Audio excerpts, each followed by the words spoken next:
এবার তোমাদের আমি প্রফিট লস চ্যাপ্টারটা বোর্ড ওয়ার্কের মাধ্যমে বোঝাচ্ছি। প্রথমেই বলেছি আমাদেরকে মনে রাখতে হবে কিছু টার্ম, প্রফিট লস শিখতে গেলে কিছু টার্ম আমাদেরকে মনে রাখতে হবে। প্রথমে টার্মটা কি? সিপি। সিপি মানে কি? সিপি মানে হচ্ছে কস্ট প্রাইস। সিপি মানে কি বললাম? Cost price. তারপর টার্ম কি মনে রাখতে হবে? এসপি। এসপি মানে কি? Selling price. এসপি মানে হচ্ছে সেলিং প্রাইস। কস্ট প্রাইসের বাংলা মিনিং কি? কস্ট প্রাইসের বাংলা মিনিং হচ্ছে ক্রয় মূল্য। অর্থাৎ কোনো জিনিসকে আমরা যে দামে কিনছি সেটাকেই বলবো আমরা ক্রয় মূল্য অথবা কস্ট প্রাইস অথবা সিপি। এবং সেই জিনিসটা যদি আমি বিজনেস করি, সেই জিনিসটা আমি যে দামে বিক্রি করব সেই দামটা হচ্ছে সেলিং প্রাইস অর্থাৎ বিক্রয় মূল্য, অর্থাৎ তাকে আমরা শর্ট ফর্মে লিখবো হচ্ছে এসপি। এখন কোন ক্ষেত্রে যদি যে কোনো বিজনেসে এসপিটা যদি গ্রেটার দেন সিপি হয়, এসপিটা যদি গ্রেটার দেন সিপি হয়, তখন আমার কি হবে? তখন আমার হবে প্রফিট, অর্থাৎ বিজনেসটা ভালো করে চলবে।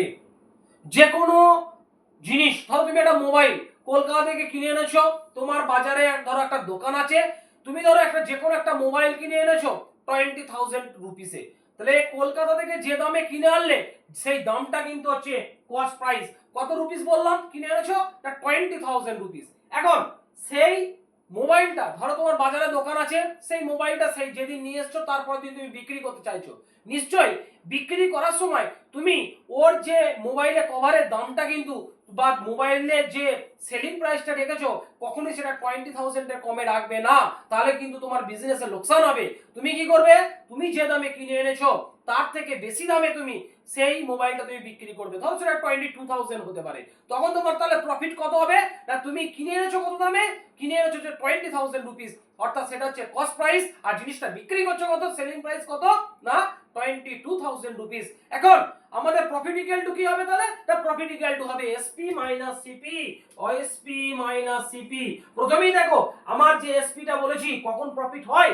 না এসপিটা গ্রেটার দ্যান সিপি হলে, এসপিটা গ্রেটার দ্যান সিপি হলে আমার প্রফিট হয়। অর্থাৎ প্রফিটটা আমি কত হবে?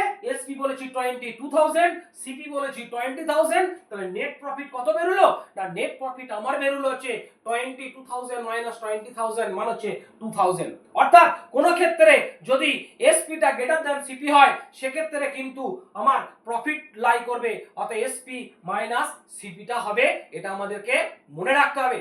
এখন আমাদেররা এরপরে আসছি আমরা লস। লস মানে কি? ধরো কোন ক্ষেত্রে বিজনেসে কেউ যদি না বুঝতে পারে সেই ক্ষেত্রে যদি লস হয়, লসটা কি করে হয়? না লসটা হচ্ছে যেখানে সিপিটা গ্রেটার দেন এসপি হবে। সিপি যদি কোনো ক্ষেত্রে গ্রেটার দেন এসপি হয়ে যায় সেই বিজনেসে কিন্তু গণেশ উল্টে যাবে, আমরা যাকে বলি বাংলা ভাষায় বলি যে সেই বিজনেসে লাল বাতি জ্বলে যাবে। মানে কি? মানে হচ্ছে সেখানে লস হবে। সেখানে কি হবে? না লস হবে। লস মানে কি? না এই যে তোমার আর্টিকেলসটা তুমি যে বিজনেসটা করেছো সেই বিজনেসে সিপিটা গ্রেটার দ্যান এসপি হয়ে গেছে, তাহলে লস ইকুয়াল টু কত হবে? CP minus SP. সেক্ষেত্রে কিন্তু কোনো বিজনেস চলতে পারে না। যে কোনো বিজনেস আমরা চেষ্টা করব প্রফিটে রাখার। ওকে।